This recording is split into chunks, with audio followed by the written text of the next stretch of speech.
Vēlos pastāstīt skolu bibliotekāriem, pedagogiem, vecākiem par dažām jaunākajām grāmatām, kas iznākušas ir valodu redakcijā.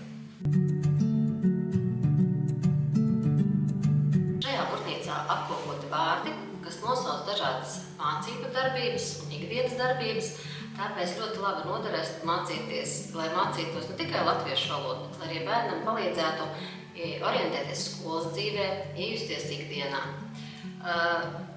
Kā jau ierasts, burtnīcas ielikumā jautrie zīmējumi un jautrās kartītes, šoreiz tas ir lapsāns, palīdzēs apkot vārdu nozīmi.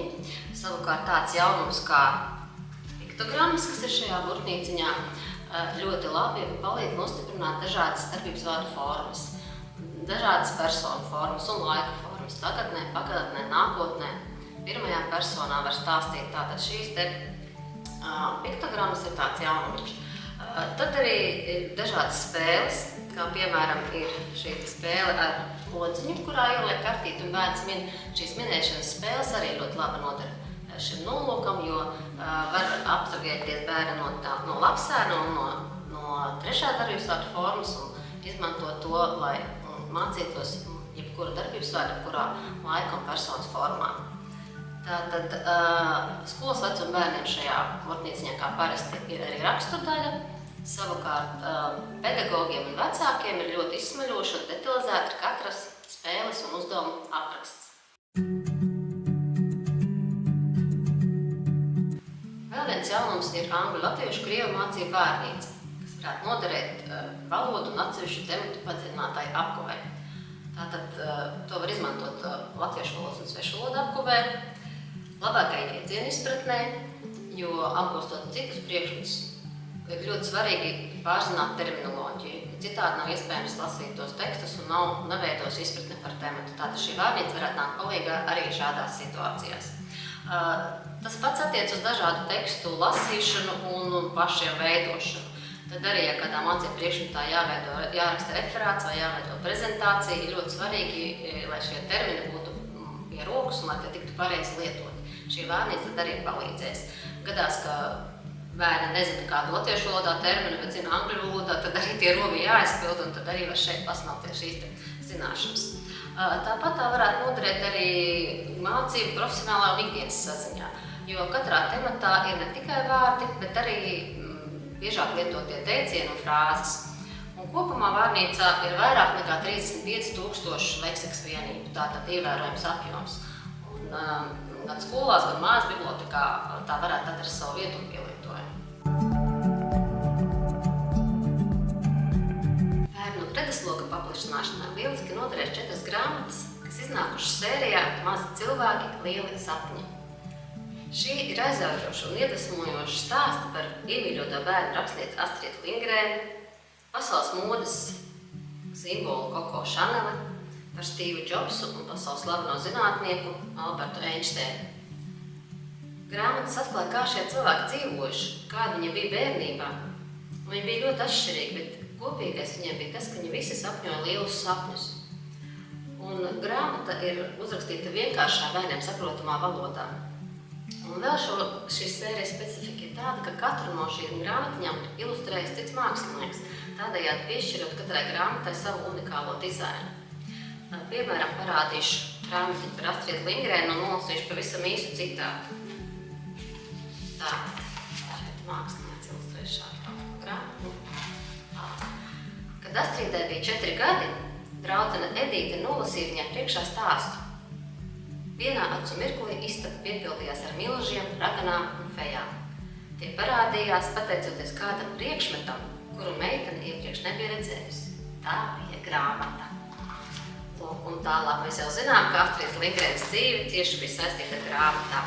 Tev lūk šī brīnišķīgā ilustrācija to parāda. Tātad šīs grāmatiņas noteikti patiks gan bērniem, gan vecākiem un arī noderēs gan skolā, gan mājās.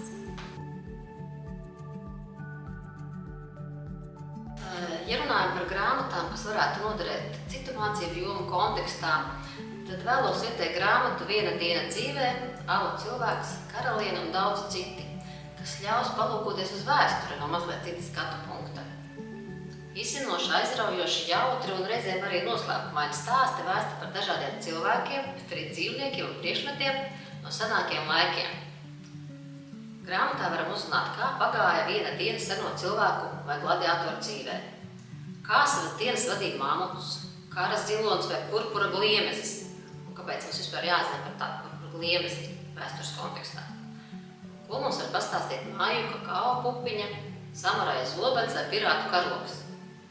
Vai Ķīnas imperators bija atklājis dzīvības eliksīru? Un ko mikrobi domāja par zinātnieku Luiju Pastēru, kurš padarīja viņu dzīvi neciešamu? Grāmatā rodams atbildes uz šiem un daudziem citiem jautājumiem. Grāmatas beigās ir vārnīca, kurā ielūkoties, ja kāds vārds šķiet vēl svešs. Lūk, šādi parādīšu, kā tas izskatās. Te ir komiksi. Tie ir dienas grāmatas.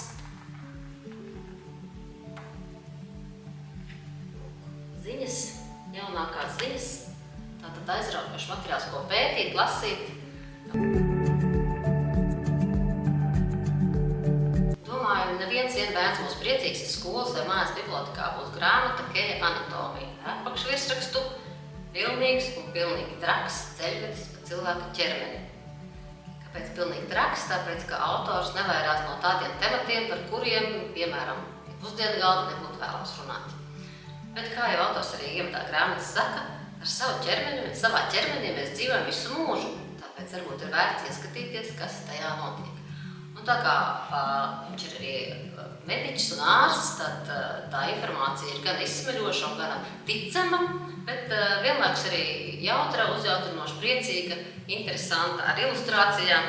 Šādi, piemēram, izskatās titulapa nodaļai par asinīm, piemēram, zīmējums, kam varētu noderēt ūdens, pasargāt no līdus, piemēram. Nevaru nepieminēt vēl dažas grāmatiņas, kas, manuprāt, lieliski noder lasītprasmes veicināšanai, īpaši tiem lasītājiem, kas tikai spēr pirmos soļus šajā lasīšanas pasaulē.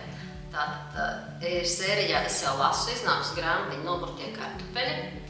Te patiešām ir paši jaunākie lasītāji, jo grāmatā ir daudz ilustrāciju, lieli burti un arī ļoti jautrs un pat smieklīgs saturs. Tātad varētu raisīt interesi par lasīšanu un arī nav pārāk sarežģīti, lai tiktu galā patstāvīgi ar šo grāmatu.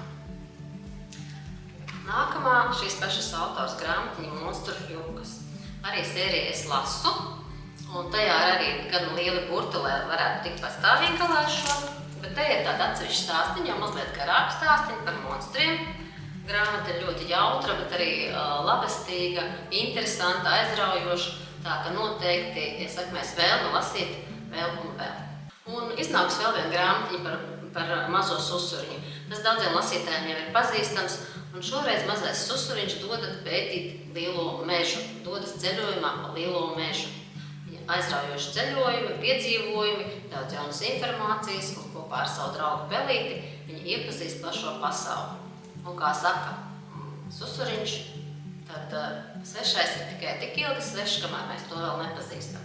Labi pavadīts laiks un daudz prieka garantēti ne tikai mazajiem lasītājiem, bet arī viņu vecākiem.